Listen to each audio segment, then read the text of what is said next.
Hello and welcome to another instalment of our Exeter Store Championship coverage, taken from Clifton Road Games on the 24th of January 2015. I'm David Paterson, and on behalf of Netrunners.co.uk, I present to you, for your viewing pleasure, Mr. David Hoyland, sporting RP, the national champion, for those of you that may have missed it on previous casts. And we also have Chris there from Exeter, a local champ sporting Andromeda. So again, you've seen from the previous cast, it was a very close flung thing. Both Dave and Ryan did very, very well, and it was close. It was very, very close. It went to time in the end, and although they were level on points as the highest seed, Dave Hoyland went through. Though again, as you could probably see from the cast, he would have won the next 10 anyway. There's absolutely no way that Ryan would have got through.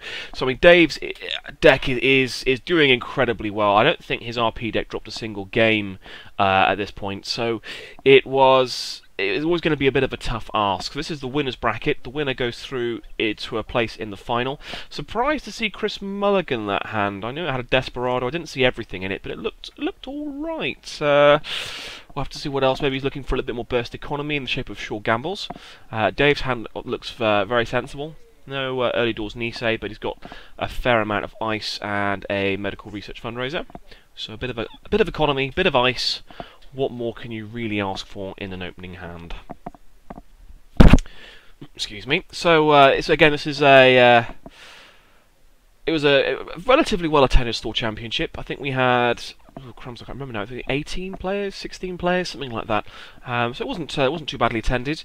The Worcester and Cheltenham contingent made up a decent proportion of that, and actually made two of the top four spots in the shape of Ryan and Dave, both of whom I actually took down. So I was kind of stuck twiddling my thumbs.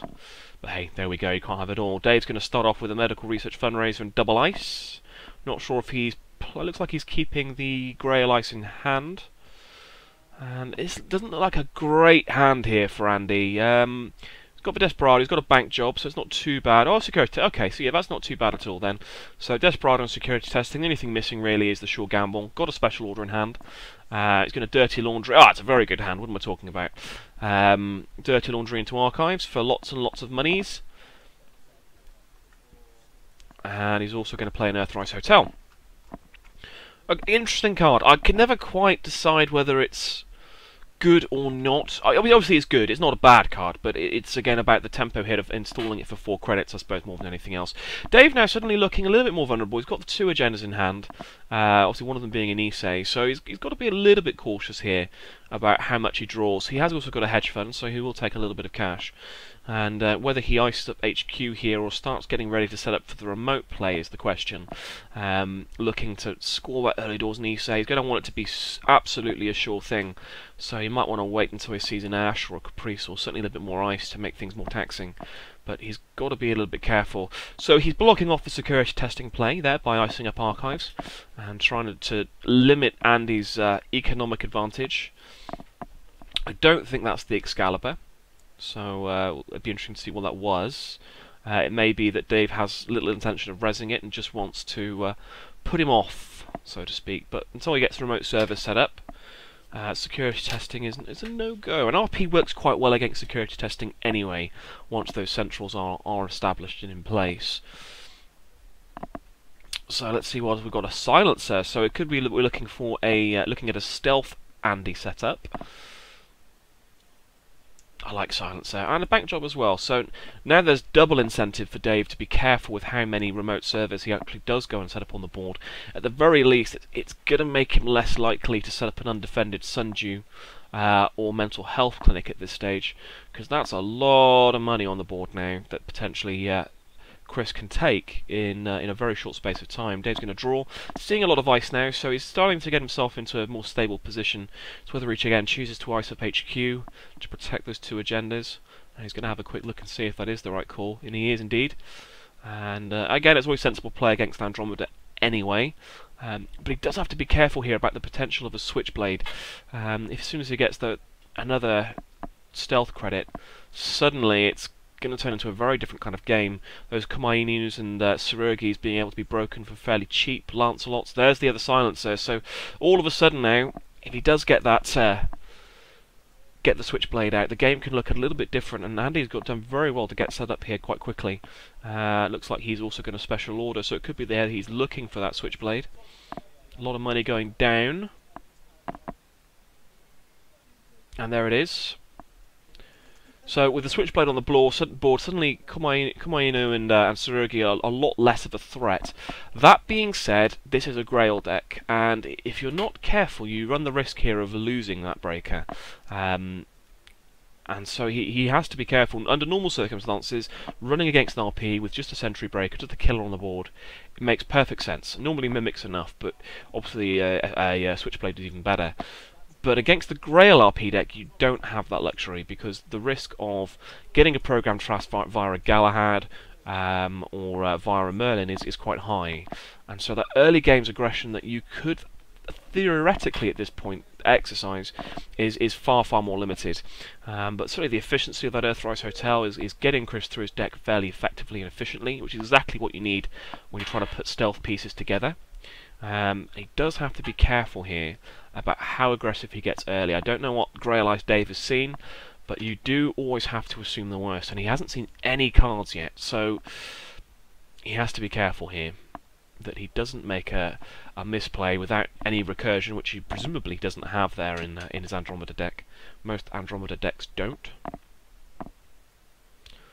And but HQ looking a tasty target there. Obviously we have the knowledge of knowledge, and but the 2 ice on the board, who knows. So he got a Cerberus down. He's still a little bit cash light. Without that security testing, he's a little bit more limited as to his reoccurring monies. He does have the silencers and a bank job to use, but Dave being careful not to open up any inviting targets for that security testing bank job, because that's the potential to clear a lot of credits in one turn. I don't think he's run a central yet, so that's going to be the first thing he has to do, surely. Oh, maybe he did. Maybe he ran Archives. It's a Galahad, and there's the Lancelot, and that is exactly the problem of being aggressive early against that Grail Ice. I'd be very surprised here to not see the Switchblade go bye-bye. Again, presumably he's only running one, maybe 2 copies, whereas you would expect there to be more code gate breakers, and he does indeed trash the Switchblade.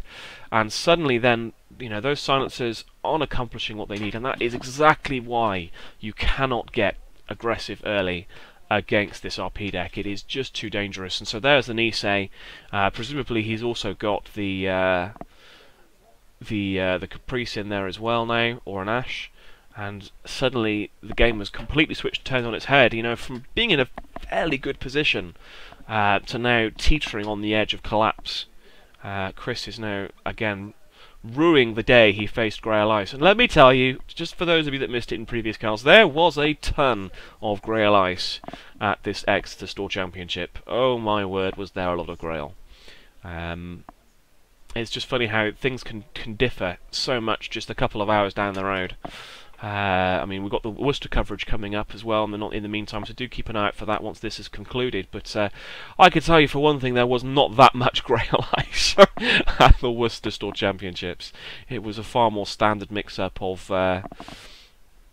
NEH. So there goes the Nisei Mark II, at which point you may as well just shake hands and call it a game, right? Right. So let's see how else this game progresses. Now, obviously, you know, time is very much against Chris here. Until he gets that complete breaker suite out, he is struggling. So he's got a... Oh, there's the 3 short gambles all in a row. He'd be glad to shuffle those. So there is another Switchblade in the deck, so not all is lost. At the very least, he does have the backup there in play. Often is the case, once you kind of got it down, you feel safe, because you know, I could break any sentry, nothing can touch me. Definitely worth having a backup plan when your game revolves around stealth like that. So, Switchblade back on the board. It's cost him time, and it's obviously cost him a Nisei Mark II, but once he gets that Corroder, suddenly the game will look a little bit different. Jackson Howard there as well. It's going to be interesting to see if he maybe thinks about playing that. He's not. I think that might be the Jackson. Oh no, he's going to install advance and take a credit. I think that's the NAPD. I think that's the NAPD. If it's another Nisei, well, there's all kinds of trouble. I didn't quite see what it is. So another special order. Again, looking for the barrier breaker now at this point, which I'm assuming is going to be a Corroder. There it is, which he will install for 2 credits. So the full breaker suite is up. He's got some good economy on the board, although it does require successful runs, which, you know, RP is very well designed at stopping. But he can start playing Netrunner now, and again, unfortunately, that window to play Netrunner has kind of already cost him the game. And this is the problem of the Grail RP, in that it limits that early game aggression, lets him score that all-important Nisei Mark II. And you're really up against it. So it is an Excalibur on Archives, which he will unfortunately have to take the hit for. He will get 3 credits off his security testing still, but he will not be able then to go in and take that agenda in the remote server or use his bank job credits. He's going to play an RDI, which seems sensible to try and attack another avenue here. He's going to pass the turn, but again, he's not cash rich at the moment, and there's a future perfect in hand. So as soon as Dave here, it kind of gets ahead economically, he is going to be able to score out and win the game potentially here, unless they, Chris can go in and nick that card. Looks like Dave isn't going to take any chances. He is going to score the NAPD. Leaves him poor, and it leaves him vulnerable on R&D. I don't know what that ice is. It could be an Enigma or a Quandary or something of that ilk, but we won't know until we check. So he's going to run. There's no res, so he will get his accesses here. It's a Caprice Nisei, which he would be daft not to trash. He'll go again and see an NAPD, which he can't afford to steal. Unfortunately, I have not yet found a point to make it look like that's not an NAPD. It's such a giveaway. When you see an NAPD, look down at your credit pool, you know exactly what it is you've accessed. And a Future Perfect with no credit, so Dave will just obviously gamble the 1, and that'll stay there. But that really could have swung on its head then. It could have gone from 4 points to nothing to 4 points to 5. And Dave now with both Future Perfects in his hand, probably thinking about using that Jackson Howard and shuffling some of them out. Although it could be that they're safer in hand than not. But he needs to get ahead economically now to be able to secure up his central servers. It doesn't look like he's got much economy in hand. He's got a lot of agendas. And he's again very reticent to install that mental health clinic on the board. He knows it's not going to accomplish a huge amount for him, other than perhaps giving Chris a good target for his bank job, which, when you're on 0 credits, is not what you want to do. But he does have a Sundew, which he plonks in his scoring server and reses. And at this point, he could just leave it there and wait until he is ready to score out that last agenda. And so the clock is ticking. 1 more agenda to win the game, and Chris here has to start getting aggressive. I think R&D is probably the right call. Doesn't see anything. He's just saw 2 agendas, and we've already know there's about 2 or 3 in Dave's hand, so he would have been fortunate to see another agenda there. There's only a couple more left. I think, yeah, there's 1 NAPD and 1 or 2 Niseis maybe, so he's going to just take some money and pass the turn after security testing, I would imagine. And Dave's still struggling here to find cash, probably wants to get that Jackson on the board. He probably doesn't want to put the Future Perfects back into R&D, but at the same point he would be very tempted, I'd imagine, to look for some extra economy cards. At the very least, it's a good card to have in play. So he will draw 2, seeing more ice, not what he needs there at all. At this stage, he's all ready to go. He's going to take a credit. And he is going to ditch some cards. He may look at ditching 1 of the Future Perfects, and perhaps some ice. Because the game is definitely tentatively placed at the moment. Chris deep in contemplation and thought, and rightly so. This is a deck that makes things challenging. He is going to just run Archives. I think that was security testing, so I don't think he needed to do that particularly. I think running R&D, I think. He's running R&D, so what he's doing is he's just putting everything back in before he gets another access, which makes good sense. So it was a Future Perfect that went back in, so he's still got the 1 in hand, but making R&D a little bit more of a tempting target. No res, it could very well be that's a Tsurugi or a Kumainu there on R&D, which there's very little point in resing at this point, if only for the fact that it doesn't cost him anything to break it, but also puts him in a bit of a hole cash-wise. So he will run, see nothing, and see nothing, so just some ice there on top of R&D.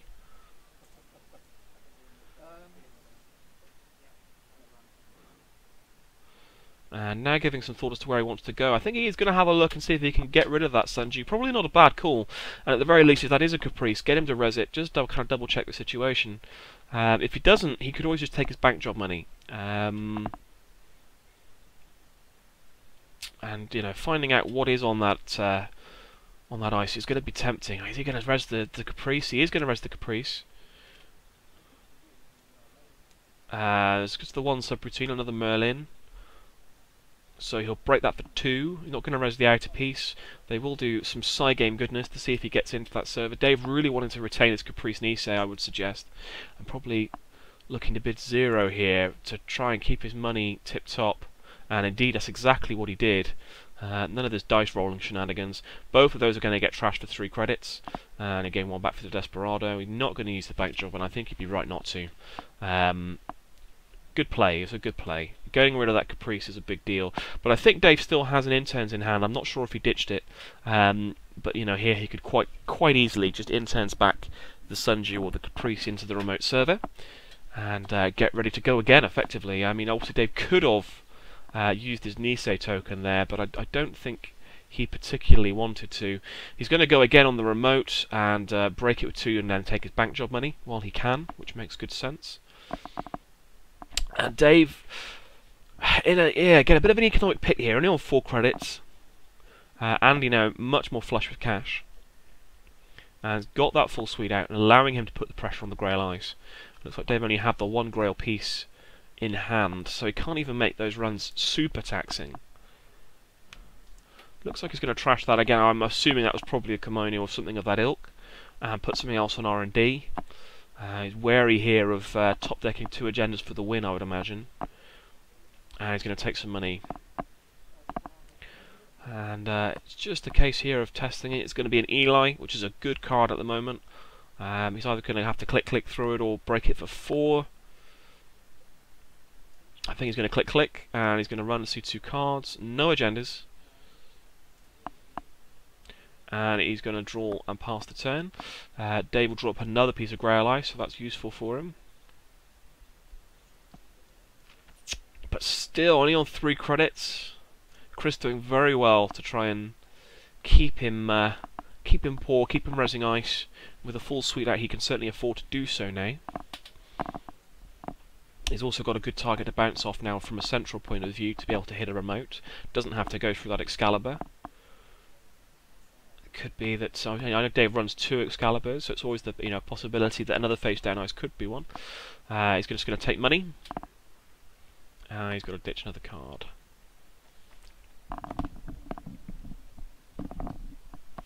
Chris in a good position now though, and able to really apply pressure across all the servers. Able to certainly hit R&D and potentially then go and security test in archives. So, looking very, very sensible. He's drawing up. I'm not sure what he's looking for here. I think probably running every turn is going to be the right call. Another Earthrise Hotel, so at the very least he'll be able to draw up for 3 now. But that's quite a tempo hit at this point in the game. And is it letting Dave get ahead of himself? So he'll medical research fundraiser quite greedily there for 5 credits, giving Chris 3. And again, putting himself ahead economically. He is going to interns, and again it's going to be the Caprice Nisei into the remote almost certainly. Or is he going to put it somewhere? That's interesting that he's considering putting it elsewhere. No, he will put it into the remote. And now he's ready to score. So this is the kind of do or die turn here. He gets those 2 free cards. So sees a cloak, which isn't going to do a lot of good at this point. And that's those double stack sentries, which again he knows there's not unless maybe on HQ. I don't think he needs to install that there, but I guess it's still not bad economy. I'm not sure if he needs that. I think you've got to realise that your situation is pretty dire at the moment.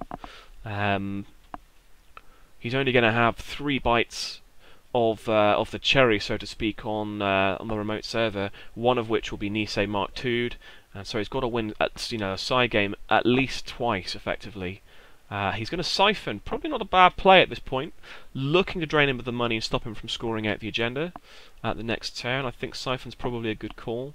Certainly, Dave's not going to have anything on HQ that can stop him from doing that. I mean, he can make it taxing, but that is about it. And all he's going to end up doing is putting himself in a worse position. So I think, rightly so. He'll take the 5 credit hit and let Chris go back up to an additional 10. So again, the game has swung. And a well-played Siphon there. And again, anyone that says that Siphon is a thing of the past really needs to reassess that opinion. Siphon is still a huge play. Huge play. He's going to run R&D. He's going to break it with 4 with Kuroda.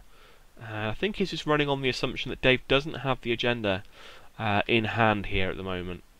That's all I can assume he's doing.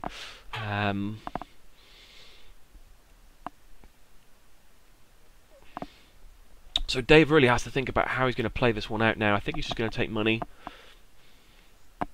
which again seems to make sense, just in case another siphon... Oh, and lo and behold, just in case another siphon comes along, and there is another siphon.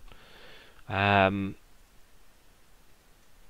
it's exactly the same situation as last turn. Be surprised if we don't see another siphon here. He's going to John Masanori first. Makes good sense. Dave not really having time or money to trash resources anyway at this point.